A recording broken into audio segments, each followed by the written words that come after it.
ಇಂದು ವಿಜಯನಗರದ ಶ್ರೀವಿಜಯ ವಿನಾಯಕ ದೇವಸ್ಥಾನದಲ್ಲಿ ಸಿರಿವನೆ ಫ್ಯಾಮಿಲಿ ವತಿಯಿಂದ 5ನೇ ವರ್ಷದ 108 ಮಹಿಳೆಯರಿಗೆ ಸಾಮೂಹಿಕ ಸೀಮಂತ ಕಾರ್ಯಕ್ರಮವನ್ನು ಹಮ್ಮಿಕೊಳ್ಳಲಾಯಿತು.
ಆ್ಯಕ್ಚುಲಿ ಇದು ತುಂಬ ಜನ ಅನ್ಕೋತಾರೆ ಬಾಣಂತಿ ಬ್ಯಾಸ್ಕೆಟ್ ಅಂತ ಹೇಳಿದ ತಕ್ಷಣ ಸಿರಿಯೋ ಮತ್ತು ರಾಕೇಶ್ ಅವ್ರು ಮಾಡ್ತಿರೋದು ಒಂದು ಬಿಸ್ನೆಸ್ ಅಂತ.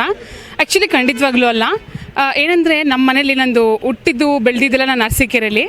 ನನ್ನ ಮುತ್ತಜ್ಜಿ ಕಾಲದಲ್ಲಿ ಒಂದು ಗ್ರಂಥಿಗೆ ಅಂಗಡಿ ವ್ಯಾಪಾರಿಗಳಾಗಿದ್ದರು. ಅವ್ರಿಗೆ ಆಚಾರ ವಿಚಾರ ಆಹಾರ ಇದೆಲ್ಲರ ಬಗ್ಗೆ ತುಂಬಾ ಒಂದು ಒಲವಿತ್ತು ಮತ್ತು ಅದ್ರ ಬಗ್ಗೆ ಒಳ್ಳೆ ಅರಿವು ಕೂಡ ಇತ್ತು. ಸೊ ಹಾಗಾಗಿ ನನ್ನ ಮುತ್ತಜ್ಜಿ ಇದನ್ನೆಲ್ಲ ಮಾಡ್ತಾಯಿದ್ರು. ಅದನ್ನು ನಾಲೆಜ್ನ ನನ್ನ ಅಜ್ಜಿ ಕೂಡ ತಿಳ್ಕೊಂಡಿದ್ರು. ಅವ್ರ ಹೆಸರು ಜಯಕ್ಕ ಅಂಥೇಳಿ. ಸೊ ಅದನ್ನು ನಾನು ಅವ್ರ ಮೊಮ್ಮಗಳಾಗಿ ಹುಟ್ಟಿರೋದಕ್ಕೆ ನನ್ನ ಅಜ್ಜಿ ಕಲ್ತಿರೋದನ್ನು ತಾಯಿಗೆ ತಕ್ಕ ಸೊಸೆ ಅಂಥೇಳಿ ನನ್ನ ತಾಯಿ ಕೂಡ ತುಂಬಾ ಅತ್ತೆ ಕಲ್ತಿದ್ದಾರೆ ಅಂತೆಲ್ಲ ಕಲ್ತರು. ಎಲ್ಲೋ ಒಂದು ಸಮಯದಲ್ಲಿ ಮನೇಲಿ ಒಂದು ಪೇನ್ಫುಲ್ ಜರ್ನಿ ಬರುತ್ತೆ. ರೀಸನ್ ಏನಪ್ಪ ಅಂದರೆ ನಮ್ಮ ಡ್ಯಾಡಿಗೆ ಮಮ್ಮಿಗೆ ಗಂಡು ಮಕ್ಕಳಿರಲ್ಲ. ಸೊ ಇದನ್ನು ಯಾರು ಕಂಟಿನ್ಯೂ ಮಾಡ್ತಾರೆ ಅಂತ ಒಂದು ಕ್ಷಣ ಬಂದಾಗ ಇದನ್ನೇನಾರು ಒಂದು ಮಾಡಬೇಕು ಅಂತ ಅಂದ್ಕೊಂಡಾಗ ನಮ್ಗೆ ಅನಿಸಿದ್ದು ಬಾಣಂತಿ ಬ್ಯಾಸ್ಕೆಟ್ ಅಂತ. ಸೊ ಆ ಸಮಯದಲ್ಲಿ ನಾವು ಬಾಣಂತಿ ಬ್ಯಾಸ್ಕೆಟ್ನ ಮಾಡಿದ್ವಿ. ಆ ಬಾಣಂತಿ ಬ್ಯಾಸ್ಕೆಟ್ ಮಾಡಿದ್ಮೇಲೆ ಅಫ್ಕೋರ್ಸ್ ಎಲ್ಲ ಹೆಣ್ಮಕ್ಳು ಅಂದರೆ ನಾವು ಮದುವೆ ಗಂಡನ ಮನೆಗೆ ಬಂದಿರ್ತೀವಿ. ನಾನು ಬಂದು ಮನೇಲಿ ನನ್ನ ಹಸ್ಬೆಂಡ್ ಹತ್ರ ಮಾತಾಡಿದೆ ಹಿಂಗೆ ಮಾಡೋಣವಾ ಅಂತ. ಸೊ ಆ ಒಂದು ಹೆಜ್ಜೆ ನಾವು ಹಾಕಿದ್ದೆ 2021 ಆಗಿತ್ತು. ಸೊ ಅವ್ರು ಮನೇಲೆಲ್ಲ ಒಪ್ಕೊಂಡು ಮಾಡೋ ಅಷ್ಟೊತ್ತಿಗೆ ಅಫ್ಕೋರ್ಸ್ ಎಲ್ಲ ಒಂದು ಡ್ಯೂರೇಷನ್ ಆಯಿತು. ನನ್ನ ಹೆಸರು ಸಿರಿ ಅಂಥೇಳಿ. ನಾನು ಜನಗಳ ಹೇಳಕ್ಕೆ ಶುರು ಮಾಡಿದ್ರು, ಎಲ್ಲಿ ಸಿಕ್ಕುತ್ತೆ ಇದು ಅಂದಾಗ ಸಿರಿಯವ್ರ ಮನೇಲಿ ಸಿಕ್ಕತ್ತೆ ಅಂತ. ಸೊ ಆ ಸಿರಿ ಅಂದರೆ ನನ್ನ ಹೆಸರು. ಸಿರಿಗೆ ಯಾರು ಹೇಳ್ಕೊಟ್ರು ಅಂದಾಗ ನನ್ನ ಅಜ್ಜಿ ಮತ್ತು ನನ್ನ ಅಮ್ಮ ಅಂತ ಆಗಿತ್ತು. ಅದಕ್ಕೆ ನಾವು ಇವತ್ತು ಸಿರಿಮನೆ ಅಂತ ಬಂದಿದ್ದೀವಿ. ನಮ್ಮ ಒಂದು ಬ್ರ್ಯಾಂಡ್ ಬಂದು ಸಿರಿಮನೆ ಅಂತ. ಅದು ಇವತ್ತು 5 ವರ್ಷದ ವಾರ್ಷಿಕೋತ್ಸವನ ಸಂಭ್ರಮಿಸ್ತಾ ಇದ್ದೀವಿ. ತುಂಬ ಸಂತೋಷ ಆಗ್ತಿದೆ. ಸೊ ನಾವು ತಾಯಂದಿರಿಗೋಸ್ಕರನೇ ಅಂತ ಹೇಳಿ ನಮ್ಮ ಒಂದು 108 ಜನ ಹೆಣ್ಮಕ್ಳಿಗೆ ಸಾಮೂಹಿಕ ಸೀಮಂತ ಕಾರ್ಯಕ್ರಮವನ್ನು ನಮ್ಮ ಬ್ರ್ಯಾಂಡ್ ಮತ್ತು ನಮ್ಮ ಫ್ಯಾಮಿಲಿ ವತಿಯಿಂದ ನಾವು ಮಾಡ್ತಾಯಿದ್ದೀವಿ. ಸೊ ಮಾಧ್ಯಮ ಮಿತ್ರರು ನೀವೆಲ್ಲರೂ ಬಂದಿದ್ದೀರಾ, ನಿಮ್ಮೆಲ್ರಿಗೂ ಕೂಡ ತುಂಬ ಧನ್ಯವಾದಗಳನ್ನ ಹೇಳ್ತೀನಿ. ಸೊ ನಾವು ಇವಾಗ 5ನೇ ವರ್ಷ ಆಗಿರೋದಕ್ಕೆ ಸರಿಸುಮಾರು 15,000 ತಾಯಂದಿರಿಗೆ ನಾವು ರೀಚ್ ಆಗಿದ್ದೀವಿ. ಅಂದರೆ 15,000 ಫ್ಯಾಮಿಲೀಸ್ಗೆ ಅಕ್ರಾಸ್ ದ ಗ್ಲೋಬ್ 20 ಕಂಟ್ರೀಸ್ಗೆ ನಾವು ನಮ್ಮ ಪ್ರಾಡಕ್ಟ್ಸ್ನ ಕಳಿಸ್ಕೊಡ್ತಾ ಇದ್ದೀವಿ. ಸೊ ಇದು ನಮಗೊಂದು ಹೆಮ್ಮೆ ವಿಷಯ. Thank you. ಎಲ್ಲೆಲ್ಲಿಂದ ಬಂದಿದ್ದಾರೆ? ಸೊ ಯಾವ ರೀತಿ ನೀವು ಅವ್ರನ್ನ ರೆಕಗ್ನೈಸ್ ಮಾಡಿ ಕಳಿಸ್ತೀರಾ? ಹೇಗೆ ಅಂದರೆ ಶ್ರೀಮಂತ ಮಾಡಿಸ್ಕೊಳ್ಳೋದಕ್ಕೆ ಹೇಗೆ ಗೊತ್ತಾಗುತ್ತೆ? ಸೊ ಅವ್ರನ್ನ ಹೇಗೆ ಕಾಂಟ್ಯಾಕ್ಟ್ ಮಾಡ್ತೀರಾ ಅದ್ರ ಬಗ್ಗೆ? ಅಂದರೆ ಗರ್ಭಿಣಿ ಅಂತ ನಮ್ಗೆ ಹೆಂಗೆ ಗೊತ್ತಾಗುತ್ತೆ ಅಂತಂದರೆ ಆಲ್ರೆಡಿ ನಮ್ಮದು ಸಿರಿಮನೆ ವೆಂಚರ್ಸ್ ಸಿರಿಮನೆ ಅಂತ ಪೇಜ್ ಇದೆ. ನನ್ನ ಒಂದು ಇನ್ಸ್ಟಾಗ್ರಾಮ್ ಪೇಜಲ್ಲಿ ತುಂಬ ಜನ ಗರ್ಭಿಣಿಯರು ಆಲ್ರೆಡಿ ನನಗೆ ಫಾಲೋವರ್ಸ್ ಇದ್ದಾರೆ. ಮತ್ತು ಜೊತೆಗೆ ಅಲ್ಲೇನಾಗ್ತಾ ಇದೆ ಅಂತಂದರೆ ನಾವು ಒಂದು ನಮ್ಮ ವಾಸವಿ ಜಯಂತಿ ಹಬ್ಬದ ದಿವಸ ಹಿಂಗೆ ಸಾಮೂಹಿಕ ಸೀಮಂತ ಮಾಡಬೇಕು ಅಂಥೇಳಿ ಒಂದು ಕರೆ ಕೊಟ್ವಿ. ಆ ಕರೆಗೆ ನಮ್ಮನ್ನು ನಂಬಿ ಬರೀ ಒಂದು ರೀಲಿಗೆ ವಿತಿನ್ ಸಮ್ 5 to 6 ಅವರ್ಸಲ್ಲಿ 50 ರಿಜಿಸ್ಟ್ರೇಷನ್ಸ್ ಆಯಿತು. ಸೊ ಆ ರಿಜಿಸ್ಟ್ರೇಷನ್ಸ್ ಆದಾಗ ನಮಗೆ ತುಂಬಾ ಖುಷಿ ಆಯಿತು. ಆಮೇಲೆ ನಮಗೆ ನಾವೊಂದು ಗೂಗಲ್ ಮೀಟಲ್ಲಿ ಅವ್ರನ್ನ ಕನೆಕ್ಟ್ ಆದ್ವಿ. ಅವ್ರಿಗೊಂದು ನಂಬಿಕೆ ಬಂತು, ಓಕೆ ಇದು ಯಾವುದೇ ರೀತಿ ಸುಳ್ಳಲ್ಲ. ಬಿಕಾಸ್ ಇವತ್ತು ಸಾಮಾಜಿಕ ಜಾಲತಾಣದಲ್ಲಿ ಸುಮ್ಮನೆ ಏನೋ ಒಂದು ಹೇಳ್ತಾರೆ, ಏನೋ ಒಂದು ಮಾಡ್ತಾರೆ, ಆ ಥರ ಆಗುತ್ತೆ. ಅವ್ರಿಗೊಂದು ನಂಬಿಕೆ ಬಂತು. ಮತ್ತು ನನ್ನ ಒಂದು ವೀಡಿಯೋಗೂ ತುಂಬಾ ಜನ ಅಂದರೆ ಪ್ರೆಗ್ನೆನ್ಸಿಯವರು ರಿಜಿಸ್ಟ್ರೇಷನ್ಸ್ ತೊಗೊಂಡ್ರು. ಅದ್ರ ಜೊತೆಗೆ ಕೆಲವೊಂದು ಮಾಮ್ ಬ್ಲಾಗರ್ಸ್ ಕೂಡ ನಮಗೆ ಸಪೋರ್ಟ್ ಮಾಡಿದ್ರು. ಉದಾಹರಣೆಗೆ ಚಂದನ ಆಗಿರ್ಬೋದು, ಕಾವ್ಯ ಅವರು, ರೂಪಕ, ಈ ಥರ ಅವರೆಲ್ಲ ಸಪೋರ್ಟ್ ಮಾಡಿದ್ರು. ಸೊ ಹಾಗಾಗಿ ನಮಗೆ ಒಳ್ಳೆ ಅಂದರೆ 108 ನಾವು ಮೀರಿಸಿದ್ವಿ ರಿಜಿಸ್ಟ್ರೇಷನ್ಸು. ಇವತ್ತು ನಮಗೆ ಬಂದಿರೋಂಥದ್ದು ಮಂಗಳೂರಿಂದ ಬಂದಿರೋರಿದ್ದಾರೆ, ಮೈಸೂರಿಂದ ಬಂದಿರೋರಿದ್ದಾರೆ, ಮಂಡ್ಯದಿಂದ ಬಂದಿರೋದ್ದಾರೆ, ಮತ್ತು ಬ್ಯಾಂಗ್ಳೂರಲ್ಲಿ ಹಲವಾರು ಜಾಗಗಳಿಂದ ಬಂದಿರೋರಿದ್ದಾರೆ. ಬನಶಂಕರಿ ಆಗಿರ್ಬೋದು, ಮತ್ತು ಮಲ್ಲೇಶ್ವರಂ, ಮಹಾಲಕ್ಷ್ಮಿ ಲೇಔಟ್, ಜಿಗಣಿ, ಎಲ್ಲ ಕಡೆಯಿಂದನೂ ನಮ್ಮ ಒಂದು ಅಮರನಾಥೇಶ್ವರ ದೇವಸ್ಥಾನಕ್ಕೆ ಬಂದು ಈ ಸೀಮಂತ ಕಾರ್ಯಕ್ರಮನ ಸ್ವೀಕರಿಸ್ತಾ ಇದ್ದಾರೆ. ಓಕೆ, ಸೊ ನೆಕ್ಸ್ಟ್ ಯಾವ ರೀತಿ ಏನಾದರೂ ಪ್ರೋಗ್ರಾಮ್ ಇರುತ್ತೆ? ಇದ್ರ ಬಗ್ಗೆ ಏನಾದರೂ ಮುಂದಿನ ಕಾರ್ಯಕ್ರಮ ಯಾವ ಥರ ಇರುತ್ತೆ? ಅಂದರೆ ನಾವು ಮುಂದಿನ ದಿನಗಳಲ್ಲಿ ಒಂದು ನಮ್ಮ ಗರ್ಭ ಸಂಸ್ಕಾರ ಅಂತೇಳಿ ನಾವು ಮಾಡ್ತೀವಿ. ನಮ್ಮ ಗರ್ಭ ಸಂಸ್ಕಾರ ಏನಂದರೆ, ಗರ್ಭದಲ್ಲಿ ತಾಯಿ ಇದ್ದಾಗ ಆ ಸಂಸ್ಕಾರನ ಕೊಡೋಂಥದ್ದನ್ನು ಗರ್ಭ ಸಂಸ್ಕಾರ ಅಂತಾರೆ. ಅದು ಒಂದು ದೊಡ್ಡ ಮಟ್ಟದಲ್ಲಿ ಮಾಡಬೇಕು. ಒಂದು ಪ್ರಪಂಚಕ್ಕೆ ಒಂದು ಒಳ್ಳೆ ಮಗು ಬಂದರೆ ಅವ್ರ ಮನೆ ಅಷ್ಟೇ ಚೆನ್ನಾಗಿರಲ್ಲ, ಇಡೀ ಪ್ರಪಂಚ ಚೆನ್ನಾಗಿರುತ್ತೆ. ಅದನ್ನು ಒಂದು ಅರ್ಥಪೂರ್ಣವಾಗಿ ಸಂಭ್ರಮಿಸಬೇಕು ಅಂಥೇಳಿ ನಮ್ಮ ಒಂದು ಸಿರಿಮನೆಯಲ್ಲಿ ಒಂದು ಕಂಪ್ಲೀಟ್ ಒಂದು ಹೆಣ್ಮಕ್ಳಿಗೆ ಒಂದು ಸೈಕಲ್ನ ನಾವು ಮಾಡಿದ್ದೀವಿ. ಉದಾಹರಣೆಗೆ ಒಂದು ಪುಟ್ಟ ಮಕ್ಕಳಿಗೆ ಕೆಮಿಕಲ್ ಫ್ರೀ ಆಗಿರೋಂಥ ಫುಡ್ನ ಕೊಡ್ತೀವಿ. ಅಂದರೆ ಮಗುವಿನ ಆರೋಗ್ಯ ಚೆನ್ನಾಗಿದ್ದರೆ ದೇಶದ ಆರೋಗ್ಯ ಚೆನ್ನಾಗಿರುತ್ತೆ. ಆಮೇಲಿಂದ ಅದೇ ಮಕ್ಕಳು ದೊಡ್ಡವರಾದಮೇಲೆ ಹೆಣ್ಮಕ್ಳಾದರೆ ಅವ್ರಿಗೆ ಅದು ಪಿಬರ್ಟಿ ಬ್ಯಾಸ್ಕೆಟ್ನ ಕೊಡ್ತೀವಿ. ಮತ್ತು ಮೆಚೂರ್ ಆದವ್ರಿಗೆ ಒಂದು ಆರೈಕೆ ಯಾವ ಥರ ಮಾಡ್ಕೊಡ್ಬೇಕು ಅಂತ ಹೇಳ್ತೀವಿ. ಬಾಣಂತಿ ಬ್ಯಾಸ್ಕೆಟ್ನ ಕೊಡ್ತೀವಿ. ಈ ಥರ ಎಲ್ಲವನ್ನೂ ಕೂಡ ನಾವು ಇದಿಷ್ಟಕ್ಕೆ ಬಿಡೋದಿಲ್ಲ. ಲೈಕ್ ಸರ್ವೇ ಜನ ಸುಖಿನೋ ಭವಂತು ಅಂತೇಳಿ ದೊಡ್ಡ ಮಟ್ಟಕ್ಕೆ ಮಾಡಬೇಕು ಅಂತ ಇದ್ದೀವಿ ಸರ್. Thank you. ಅಷ್ಟು ಬಂದುಬಿಟ್ಟು ನಾವಿಬ್ಬರು IT ಎಂಪ್ಲಾಯೀಸು ಆ್ಯಕ್ಚುಲಿ. ಓಕೆ, ನಾವಿಬ್ಬರು IT ಎಂಪ್ಲಾಯೀಸು. ತುಂಬ IT ಎಂಪ್ಲಾಯ್ಸ್ಗೆ ಗೊತ್ತಲ್ವಾ, ತುಂಬಾ ಸ್ಟ್ರಗಲ್ಸ್ ಇರುತ್ತೆ.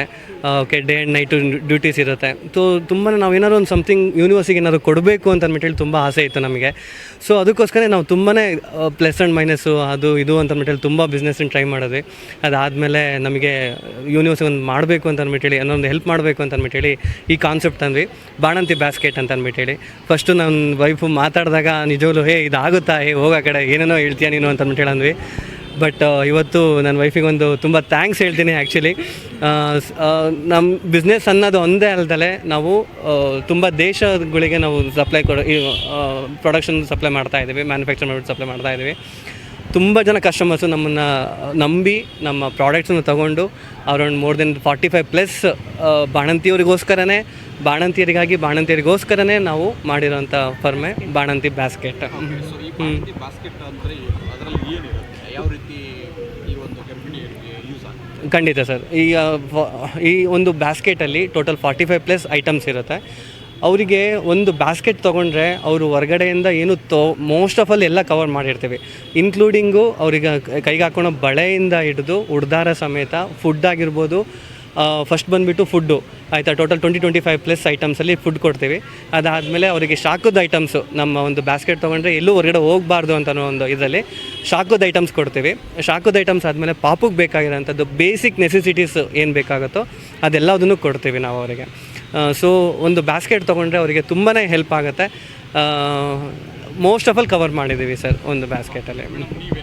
ಬಾಸ್ಕೆಟ್ ಬಗ್ಗೆ ಬಾಣಂತಿ ಬ್ಯಾಸ್ಕೆಟ್ ಬಗ್ಗೆ ನಾನೊಬ್ಳು ಓನರಾಗಿ ಮಾತಾಡಿದ್ರೆ ಖಂಡಿತ ತಪ್ಪಾಗ್ಬೋದು. ಯಾಕಂದರೆ ಅದರಲ್ಲಿ ಇರುವಂಥ ಅಂಶಗಳೇನು, ಹೇಗೆ ಅವ್ರಿಗೆ ಯೂಸ್ ಆಗುತ್ತೆ ಅದು? ಓಕೆ, ಅದು ಅಂಶಗಳು ಅಂತಂದರೆ ನೋಡಿ, ಇವತ್ತು ಪ್ರತಿಯೊಂದು ಹೆಣ್ಮಕ್ಳಿಗೂ ಕೂಡ ತಾಯಿತನದ ಜರ್ನಿ ತುಂಬಾ ಮುಖ್ಯವಾದಂಥ ಘಟ್ಟ. ಅಂದರೆ ತಾಯಿ ಚೆನ್ನಾಗಿದ್ದರೆ ಆಬ್ವಿಯಸ್ಲಿ ಮಗು ಚೆನ್ನಾಗಿರುತ್ತೆ, ಮಗು ಚೆನ್ನಾಗಿದ್ದರೆ ಆ ಒಂದು ಅಟ್ಮಾಸ್ಫಿಯರ್ ಕೂಡ ತುಂಬ ಚೆನ್ನಾಗಿರುತ್ತೆ. ಇದನ್ನು ಒಂದು ಪರಿಗಣಿಸಿ ಅವ್ರಿಗೆ ಒಂದು ಒಳ್ಳೆ ಫುಡ್ ಕೊಡಬೇಕು ಅಂತಂದಾಗ ನಮ್ಮ ಹತ್ರ ಕಂಪ್ಲೀಟ್ಲಿ ಅವ್ರಿಗೆ ಒಂದು ಪವರ್ ಪ್ಯಾಕ್ ಅಂತ ಹೇಳ್ಬೋದು. ಅವ್ರಿಗೆ ಒಂದು ಡೇ 1ಇಂದ ಏನು ಕೊಡಬೇಕು, ಡೇ 15ಗೆ ಏನು ಕೊಡಬೇಕು, ಡೇ 20ಗೆ ಏನು ಕೊಡಬೇಕು, ಈ ಥರ ಎಲ್ಲ ಥರದ ಫುಡ್ಗಳನ್ನ ಇಟ್ಟಿರ್ತೀವಿ. ಸ್ನಾನಕ್ಕೆ ಸಂಬಂಧಪಟ್ಟಿರೋದು, ಶಾಖಕ್ಕೆ ಸಂಬಂಧಪಟ್ಟಿರೋದು, ಮತ್ತು ಅವರಿಗೆ ಒಂದು ಸ್ನ್ಯಾಕ್ಸ್ ಆಗಿ ಹೆಲ್ದಿ ಸ್ನ್ಯಾಕ್ಸಿಗೆ ಬೇಕಾಗಿರೋ ಅಂಥದ್ದು, ಮತ್ತು ಮಗುವಿನ ಆರೈಕೆ ಜೊತೆಗೆ ತಾಯಿಯ ಒಂದು ಆರೋಗ್ಯನ ಗಮನಿಸ್ತಾ ನಾವು ಬಾಣಂತಿ ಬ್ಯಾಸ್ಕೆಟ್ನ ಮಾಡಿದ್ದೀವಿ ಸರ್.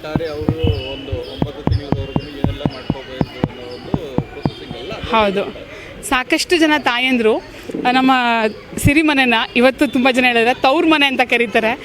ಒಬ್ಬ ಮನೇಲಿ ಯಾರು ಹಿರಿಯರಿಲ್ಲ, ಅವ್ರಿಗೆ ಒಂದು ನೋಡ್ಕೊಳ್ಳೋರಿಲ್ಲ, ಅಥವಾ ಏನೋ ಒಂದು ಅನಿವಾರ್ಯ ಕಾರ್ಯ ಆಗಿದೆ ಅಂತಂದಾಗ ನಮ್ಮ ಬಾಣಂತಿ ಬ್ಯಾಸ್ಕೆಟ್ ಒಂದು ತಾಯಿ ಮಾಡೋ ಅಂಥ ಸಂಪೂರ್ಣ ಕೆಲಸನ ಮಾಡುತ್ತೆ ಅಂತ ಹೇಳೋದಕ್ಕೆ ನಾನು ಒಂದು ಬ್ರ್ಯಾಂಡ್ ಓನರ್ ಆಗಿ, ಒಂದು ತಾಯಿಯಾಗಿ ಖುಷಿ ಪಡ್ತೀನಿ ಸರ್. Thank you sir. ಬಾಣಂತಿ ಬ್ಯಾಸ್ಕೆಟ್ ಶುರು ಆದಾಗಿಂದನೂ ನನ್ನ ಜೊತೇಲಿದ್ದೀನಿ. ಸೊ ನಾವಿಬ್ಬರು ಮಾತಾಡದೇ ಇರೋವಂಥ ಕಾನ್ಸೆಪ್ಟ್ ಎಲ್ಲ ಮಾತಾಡ್ತಾನೆ ಇರ್ತೀವಿ. ಈ ಒಂದು ಬಾಣಂತಿ ಬ್ಯಾಸ್ಕೆಟ್ ಅಂತ ಕೇಳಿದ್ರೇ ಒಂಥರ ವೈಬ್ ಇದೆ. ಬಿಕಾಸ್ ಯಾಕಂದರೆ ನನ್ನ ಒಂದು ಬಾಣಂತನದಲ್ಲಿ ನನ್ನ ತಾಯಿ ಏನು ಆರೈಕೆ ಮಾಡಿದರು ಅದೇ ಥರನೇ ನಾನು ನನ್ನ ಮಗಳಿಗೆ ಆರೈಕೆ ಮಾಡ್ತೀನಿ. ಮತ್ತು ಆ ಒಂದು ಪದಾರ್ಥಗಳು ಸಿಗೋ ಅಂಥ ಪ್ರಾಮುಖ್ಯತೆ ಎಲ್ಲೂ ಸಿಗೋದಿಲ್ಲ. ಈ ಒಂದು ಬಾಣಂತಿ ಬ್ಯಾಸ್ಕೆಟ್ ಏನಿದೆ ಇದರಲ್ಲಿ ತಾಯ್ತನಕ್ಕೆ ಏನು ಬೇಕು ಅಂದರೆ ಅದೊಂದು ತಾಯ್ತನ ಅಂದ್ರೆ ಒಂದು ಖುಷಿ, ಒಂದು ಸಂತಸ, ಒಂದು ಜರ್ನಿ ಅದು. ಸೊ ತುಂಬ ಪ್ರಮುಖವಾಗಿರುವಂಥ ಜರ್ನಿ. ನಾವು ಇವತ್ತು ಕೂಡ ನೋಡ್ಬೋದು ಎಷ್ಟೋ ಅಂದರೆ ಪೌಷ್ಟಿಕಾಂಶ ಕೊರತೆಯಿಂದ ಎಷ್ಟೋ ಕಾಯಿಲೆಗಳು ಅವು ಇವು ರೋಗ ರುಜಿನಗಳು ಬರ್ತಾ ಇದೆ. ಸೊ ಈ ಒಂದು ಕಂಪ್ಲೀಟ್ ನ್ಯೂಟ್ರಿಷನಲ್ ವ್ಯಾಲ್ಯೂ ಏನಿದೆ ಈ ಒಂದು ಬಾಣಂತಿ ಬ್ಯಾಸ್ಕೆಟ್ನಲ್ಲಿ ಎಲ್ಲ ತುಂಬಿ ನಾವು ಪ್ರೀತಿಯಿಂದ ನಾವು ಕೊಡ್ತಾ ಇರ್ತೀವಿ ಈ ಒಂದು ನಮ್ಮ ಗರ್ಭಿಣಿ ಸ್ತ್ರೀಯರಿಗೆ. ಸೊ ಇದನ್ನು ತೊಗೊಂಡಿರುವಂಥ ಕಸ್ಟಮರ್ ಫೀಡ್ಬ್ಯಾಕ್ ಕೂಡ ಅಷ್ಟೇ ಚೆನ್ನಾಗಿದೆ. ಗೂಗಲ್ ರಿವ್ಯೂಸಲ್ಲಿ ನೋಡ್ಬೋದು ನೀವು, ನಮ್ಮ ಸಿರಿಮನೆ ವೆಬ್ಸೈಟಲ್ಲಿ ಅಥವಾ ಪೇಜಲ್ಲಿ, ಇನ್ಸ್ಟಾಗ್ರಾಮ್ ಪೇಜಲ್ಲಿ ಅಥವಾ ಫೇಸ್ಬುಕ್ ಪೇಜಲ್ಲಿ ನೀವು ಈ ಗೂಗಲ್ ರಿವ್ಯೂಸ್ನ ಕೂಡ ನೋಡ್ಬೋದು. ಸೊ ಇದರಿಂದ ಏನಾಗುತ್ತೆ ಅಂದರೆ ಇದು ಕಂಪ್ಲೀಟ್ ಒಂದು ಹೆಣ್ತನಕ್ಕೆ ಸಂಭ್ರಮಿಸುವಂಥ ಒಂದು ಅವಕಾಶ ಇದಾಗಿದೆ. ಸೊ ಇದು ನನ್ನ ಆತ್ಮೀಯ ಗೆಳತಿ ಸಿರಿ ಅವರು ಮಾಡ್ತಿರೋವಂಥ ಒಂದು ಕೆಲಸಕ್ಕೆ ಕಂಪ್ಲೀಟ್ ಸಪೋರ್ಟ್ ಕೂಡ ಖಂಡಿತ ಯಾವಾಗಲೂ ಇರುತ್ತೆ. ಮತ್ತು ಇನ್ನೂ ಹೆಚ್ಚು ಈ ಥರ ಕಾರ್ಯಕ್ರಮಗಳು ಮಾಡಲಿ, ನಮ್ಮಿಂದ ಆಗೋವಂಥದ್ದು ನಾವು ಕೂಡ ಮಾಡೋಣ ಅಂತ ಹೇಳ್ತಾ ಥ್ಯಾಂಕ್ ಯು. ನಮಸ್ತೆ ಎಲ್ಲರಿಗೂ. ಸೊ ನಾನು ಅದೇ ಸಿರಿ ನನಗೆ ಫಸ್ಟ್ ಫೋನ್ ಮಾಡಿದಾಗ ಇವತ್ತು ಅದೇ ನಾವು ಅನೌನ್ಸ್ ಮಾಡ್ತಾಯಿದ್ರು. ಅವ್ರ ಡ್ಯಾಡಿ ಮಮ್ಮಿ ಹತ್ರ ಹೇಳಿದ್ಮೇಲೆ ಫಸ್ಟ್ ನಿಮ್ಮ ಹತ್ರನೇ ಹೇಳ್ತಾ ಇರೋ ಚಂದನ, ನಾನು ಈ ಥರ 108 ಜನಕ್ಕೆ ಸಾಮೂಹಿಕ ಶ್ರೀಮಂತ ಮಾಡಿಸ್ಬೇಕು ಅಂತ. ವಾವ್, ಎಂಥ ಒಂದು ಸಂಕಲ್ಪ ಇಟ್ಕೊಂಡಿದ್ಯಾ ಸಿರಿ. ಯಾರೋ ಬಿಸ್ನೆಸ್ಗೋಸ್ಕರ ಅಲ್ಲ, ದೇಶದ ಬಗ್ಗೆ, ಧರ್ಮದ ಬಗ್ಗೆ, ಆಚಾರ ವಿಚಾರದ ಬಗ್ಗೆ ಕಳಕಳಿ ಇರೋರು ಅಷ್ಟೇ ಹಿಂಗೆ ಇಟ್ಕೊಳಕ್ಕಾಗೋದು. ಮಾಡೋ ಸಂಕಲ್ಪ ಇಟ್ಕೊಂಡಿದ್ಯಾ ಆಗುತ್ತೆ ಅಂತ ಅದೊಂದು ಮಾತು ಹೇಳಿದ್ದು ನಾವು ಅವತ್ತು. ಇವತ್ತು ಈ ಮಟ್ಟಿಗೆ ಇದು ನಡೀತಾ ಇದೆ ಅಂದರೆ ಇದಕ್ಕಿಂತ ದೊಡ್ಡ ಸಂಭ್ರಮ ಇಲ್ಲ. ಸೊ ಹೇಳೋದಿಷ್ಟೇ, ಇವತ್ತಿನ ಒಂದು ಈ ಬೇಬಿ ಶವರ್ ಅಂತ ನಾವೇನು ನೋಡ್ತಾ ಇದ್ದೀವಿ, ಬರೀ ಫೋಟೋ ತೆಗೆಸ್ಕೊಳ್ಳೋದು, ಗೌನ್ಗಳು ಹಾಕ್ಕೊಳ್ಳೋದು, ಹೊಟ್ಟೆಗೆ ಮುತ್ಕೊಡೋದು, ಕೇಕ್ ಕಟ್ ಮಾಡೋದು, ಇದೆಲ್ಲ ಪಾಶ್ಚಾತ್ಯವಾದ ಒಂದು ಆಚಾರ ವಿಚಾರ. ನಾವು ಎಷ್ಟು ನಮ್ಮ ಸನಾತನ ಧರ್ಮದ ಆಚಾರ ವಿಚಾರಕ್ಕೆ ಹಿಂದಕ್ಕೆ ಹೋಗ್ತೀವಿ, ನಾವು ಮಾಡ್ರನ್ ಆಗ್ತೀವಿ. ನಾವಿವತ್ತು ವೆಸ್ಟರ್ನ್ ಕಲ್ಚರ್ನ ತೊಗೊಂಡು ಮಾಡ್ರನ್ ಅಂತ ಹೇಳೋದು ತಪ್ಪಾಗುತ್ತೆ. ಸೊ ಇವತ್ತು ನಾವು ಏನಿಲ್ಲಿ ಮಾಡಿದ್ದೀವಿ, ಇದು ಒಂದು ಮೋಸ್ಟ್ಲಿ ಇಡೀ ನಮ್ಮ ಭಾರತ ದೇಶದಲ್ಲಿ ಪ್ರಪ್ರಥಮ ಬಾರಿಗೆ ಸಾಮೂಹಿಕ ಶ್ರೀಮಂತ ನಡೆದಿರೋ ಅಂಥ ಒಂದು ಕಾರ್ಯಕ್ರಮ ಇದು ಸಿರಿಮನೆ ಕಡೆಯಿಂದ. ಸೊ ನಾವೆಲ್ಲ ಅವ್ರ ಜೊತೇಲಿದ್ದೀವಿ, ವಿ ಆರ್ ಆಲ್ ಫ್ರೆಂಡ್ಸ್. ತುಂಬ ವರ್ಷದಿಂದ ಗೊತ್ತು, ಒಬ್ರಿಗೊಬ್ರು ಅವರು ಒಳ್ಳೆ ಕೆಲಸ ಮಾಡಿದಾಗ ನಮಗೆ ಸಪೋರ್ಟ್ ಮಾಡ್ತಾರೆ, ನಾವೇನಾದರೂ ಅವ್ರು ಮಾಡಿದಾಗ ಜೊತೇಲಿ ನಿಂತ್ಕೊತೀವಿ. ಸೊ ನಮ್ಮ ಆಚಾರ ವಿಚಾರ ಏನಿದೆ ಅದನ್ನು ನಾವು ಉಳಿಸಿದ್ರೇ ನಾವು ಭಾರತವನ್ನು ಮರು ನಿರ್ಮಾಣ ಮಾಡೋಕ್ಕಾಗೋದು. ಬರೀ ದುಡ್ಡಿಂದಾನೋ, ರಸ್ತೆಯಿಂದಾನೋ, ದೊಡ್ಡ ದೊಡ್ಡ ಬಿಲ್ಡಿಂಗಿಂದಾನೋ ಅಲ್ಲ. ಸೊ ಎಲ್ಲರಿಗೂ ಅದೇ ಕೇಳ್ಕೊಡೋದು, ಇಂಥ ಒಂದು ವಿಷಯಗಳಿಗೆ ಎಲ್ಲರೂ ಸಪೋರ್ಟ್ ಮಾಡಿ, ಎಸ್ಪೆಷಲಿ ಮೀಡಿಯಾ ನನಗೇನು ಖುಷಿ ಆಗ್ತಾ ಇದೆ ಅಂತ ಇಂಥ ಒಂದು ವಿಷಯಗಳನ್ನ ನೀವು ಜಾಸ್ತಿ ಪ್ರಚಾರಕ್ಕೆ ತರಬೇಕು. ಯಾಕಂದರೆ ಆಚರಣೆ ಮಾಡ್ತಾನೆ ಇರ್ತೀವಿ, ಎಲ್ಲೂ ಗೊತ್ತಾಗೋದೇ ಇಲ್ಲ. ಇವಾಗ ಅವರೆಲ್ಲೋ ಇದ್ದಾರೆ, ವೈಟ್ಫೀಲ್ಡಿಂದ ಬಂದು ವಿಜಯನಗರದಲ್ಲಿ ಇಲ್ಲಿ ನಡಿಬೇಕು ಅನ್ನೋದು ಏನಿತ್ತು ಅಲ್ವಾ? ಇಂಥ ವಿಷಯಗಳು 4 ಜನಕ್ಕೆ ತಲುಪಿಸೋವಂಥ ಕೆಲಸ ಮಾಡಿ ನಮ್ಮ ಆಚಾರ ವಿಚಾರನ ಉಳಿಸಿ. ಆ್ಯಂಡ್ ಬಾಣಂತಿ ಬ್ಯಾಸ್ಕೆಟ್ಗೆ ಸಿರಿಮನೆ ಅವ್ರಿಗೆ ಒಳ್ಳೆಯದಾಗಲಿ. ಬರೋ ವರ್ಷ 1008 ಜನಕ್ಕೆ ನಾವು ಸಾಮೂಹಿಕ ಶ್ರೀಮಂತ ಮಾಡ್ತೀವಿ ಅಂತ ಈ ಮೂಲಕ ಇಲ್ಲೇ ಸಂಕಲ್ಪ ತಗೊಂಡು ಅನೌನ್ಸ್ ಮಾಡ್ತಾ ಇದ್ದೀವಿ. Thank you so much.